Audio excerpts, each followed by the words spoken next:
The summons came at midnight. I was elbow-deep in engine grease, trying to coax life back into Mrs. Chen's ancient delivery drone when the palace guards materialized in my workshop doorway like armored ghosts.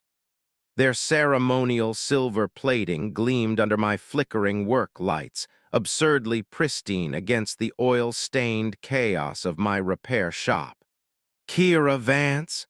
The taller guard's voice was clipped, professional. "You are required at the Celestial Palace. Immediately." My wrench clattered against the concrete floor. "I think you have the wrong person. I fix machines, not—" The royal physician identified you specifically. "There is a medical emergency." The guard's hand moved to his plasma rifle, not threatening but not exactly casual either. "The Queen herself has requested your presence." 20 minutes later, I was being hustled through marble corridors I'd only ever seen in newscasts, still wearing my grease-stained coveralls and work boots that squeaked embarrassingly against polished floors that probably cost more than my entire year's income. Palace staff in flowing azure robes pressed themselves against walls as we passed, their eyes carefully averted. I'd never been this close to power before. My world was broken machinery and late rent payments, not the gleaming heart of the Andromedan Collective's government.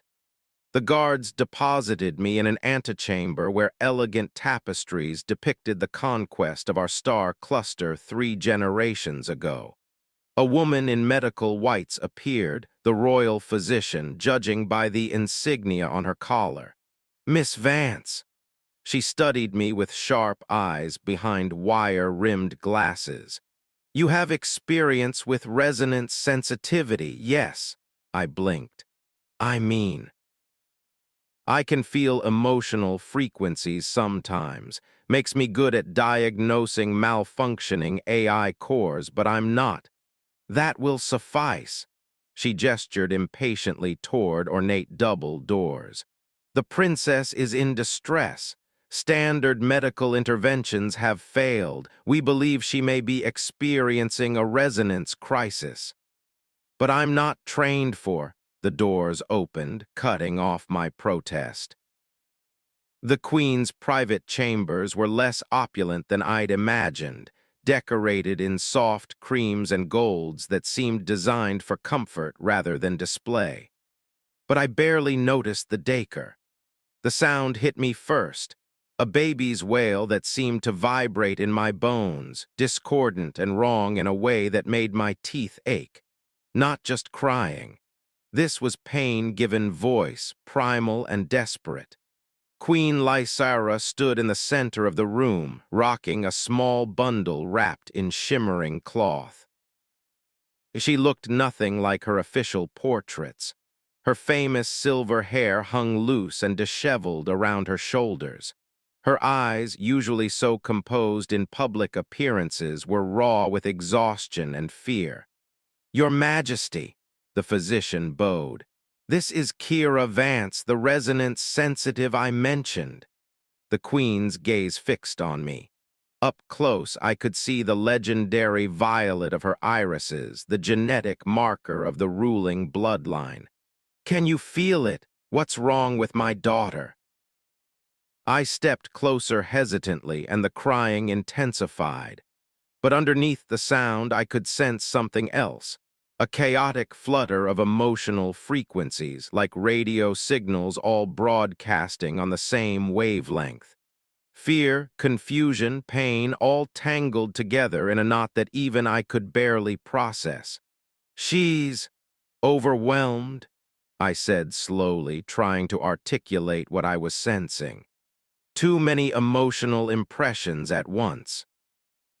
Like she's picking up everyone's feelings in the entire palace and can't filter them out. "A resonance storm," the Queen's voice cracked, "like her father experienced as an infant before the Civil War." The temperature in the room seemed to drop 10 degrees. Everyone went very still, because everyone knew what had happened to the last royal who'd experienced a childhood resonance storm. Prince Darius had survived, grown strong, and 20 years later had led a rebellion that nearly toppled the throne. He was still out there somewhere beyond the border systems, gathering followers who believed the current queen was a usurper. "May I?"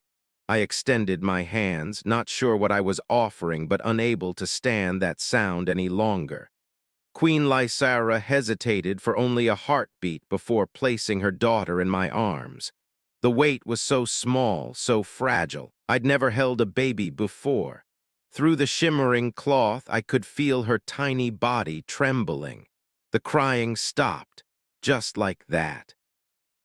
Mid-wail, cutting off so abruptly that the silence felt like a physical presence. The baby, Princess Arya, I remembered her name from the birth announcement 6 months ago, looked up at me with eyes that hadn't yet settled into the royal violet. Her tiny fist uncurled and reached toward my face with that peculiar grabbing motion infants make. Her fingers brushed my cheek. Peace flooded through me. Not my peace, hers. The tangled frequencies I'd sensed earlier smoothed out, organizing themselves into something almost musical. Through our contact, I could feel her consciousness settling, finding an anchor in my own steady emotional field. "Impossible," someone whispered. I looked up to find every person in the room staring at me with identical expressions of shock. The Queen's face had gone pale as frost. "How long have you known?" Her voice was soft, dangerous. "Known what?" I held the baby closer instinctively as tension crackled through the air. Queen Lysara leaned in close, close enough that I could smell the jasmine in her hair. Her next words were barely a whisper, but they landed like hammer blows. "You've chosen your side." The guards along the walls shifted, hands moving to weapons. The physician stepped back, putting distance between herself and me. Through the elegant windows, I saw more guards taking positions outside. "I don't understand." My arms tightened protectively around Arya, who cooed contentedly against my chest. "I just helped. There is a legend," the Queen said, her voice still soft but carrying to every corner of the room. "Known to very few. The royal archives contain accounts going back 700 years. Children born with resonance sensitivity, particularly those of royal blood, only come for specific people, not their mothers, not trained physicians. They come for those whose emotional frequency aligns with their destined path." My mouth went dry. "That's just superstition." "Is it?" The Queen's laugh was bitter. "My great-grandmother calmed only for the general who would later lead her armies to victory. My grandfather calmed only for the scholar who became his chief advisor and transformed our educational system. These weren't coincidences, Miss Vance. The babies knew. They always know." I looked down at Arya, who had wrapped her tiny fingers around one of mine and was making happy gurgling sounds. She just needed someone without all the fear and anxiety. "My daughter," the Queen interrupted, "has been crying for 6 hours. 17 different people have held her, medical staff, her nursemaids, her grandmother, the High Chancellor himself, who has served 3 generations of our family." She paused. "And my nephew, Prince Kellen, who is second in line to the throne and has been her appointed guardian should anything happen to me." The pieces clicked together with sickening clarity. "But she calmed for me, a nobody, a machine repair technician from the lower districts. You're not a nobody now." Queen Lysara straightened, and I saw the woman from the official portraits emerge, regal, controlled, calculating. "My brother Darius also experienced resonance storms as an infant. Do you know who he calmed for? I shook my head, unable to speak. A palace gardener, a man of no rank or title who preached that the royal bloodline had been corrupted, that the true rulers would come from the people themselves. My father dismissed it as coincidence. Her eyes glittered. That gardener became Darius's chief advisor. Together they nearly burned our civilization to the ground. I would never, words failed me. Perhaps not consciously. The queen began to pace, and I realized she was thinking out loud, working through a problem.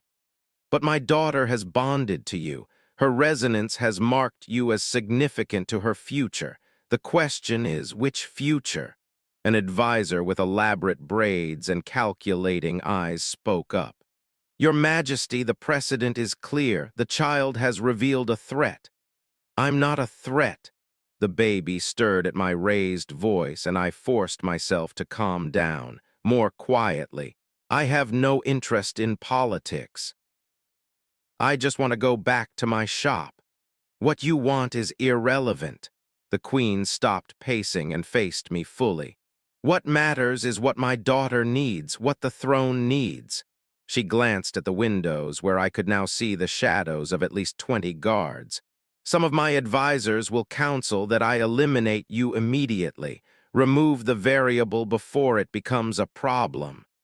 Fear spiked through me, and Arya whimpered, picking up my emotions. I breathed carefully, forcing calm I didn't feel. And what do you counsel, Your Majesty?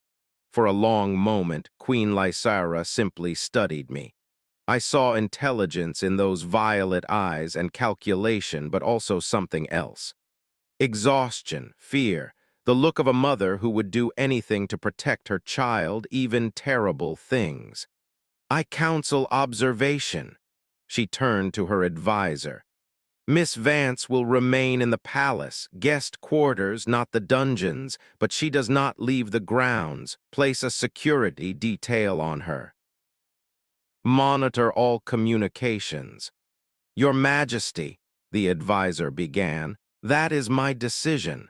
The Queen's voice carried absolute authority. She looked back at me.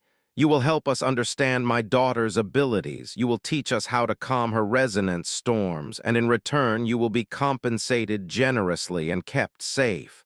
Safe, I repeated, or imprisoned. The distinction may be academic. She gestured, and a guard approached. But you should know this, my brother Darius is still out there.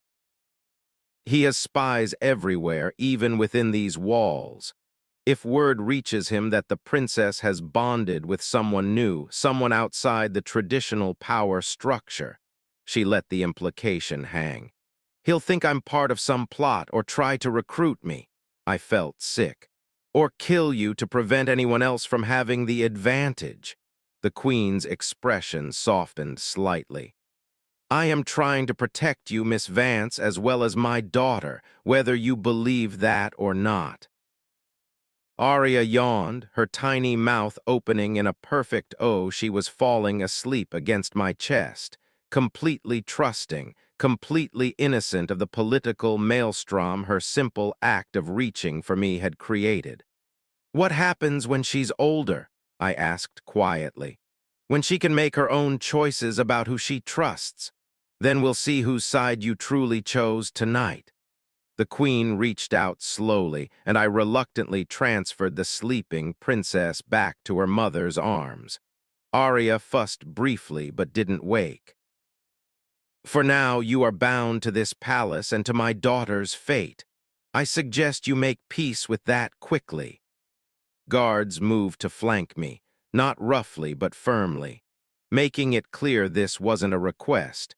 As I was escorted from the royal chambers, I caught a glimpse through the windows of the city below, my city with its grimy workshops and crowded markets and blessed anonymity. It seemed impossibly far away now, though I'd only been in the palace for less than an hour. Behind me, I heard the Queen giving orders in rapid-fire succession. Security protocols, Information lockdowns. Someone was to find everything about my background, my family, my associates. Someone else was to prepare reports on historical precedents for royal bonding with commoners. The last thing I heard before the doors closed was the Queen's voice, softer now, speaking to her sleeping daughter. "What future do you see, little one? What path have you chosen for us all?" The guards led me through corridors that grew progressively less ornate until we reached a comfortable but clearly secure suite of rooms. One guard positioned himself outside my door. Another stood by the windows that I immediately noticed were sealed and reinforced. "Someone will bring you fresh clothing," the taller guard said. "Meals will be provided.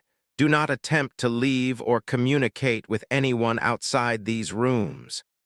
Then I was alone. I sank onto an elegant couch that probably cost more than my entire apartment and tried to process what had just happened. This morning I'd been nobody. A talented technician, sure, but invisible in the grand scheme of power and politics.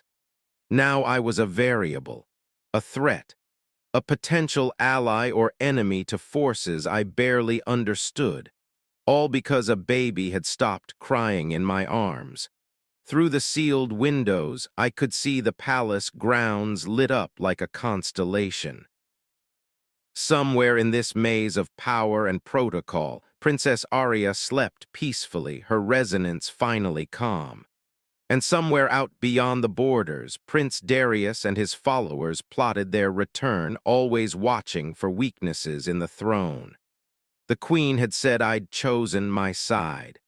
But as I sat in my gilded cage and watched the guards patrol beneath my window, I realized the choice had never been mine at all. The baby had chosen. The future had chosen. I'd just been standing in the right place, or the wrong place, when destiny decided to pick up the dice and roll.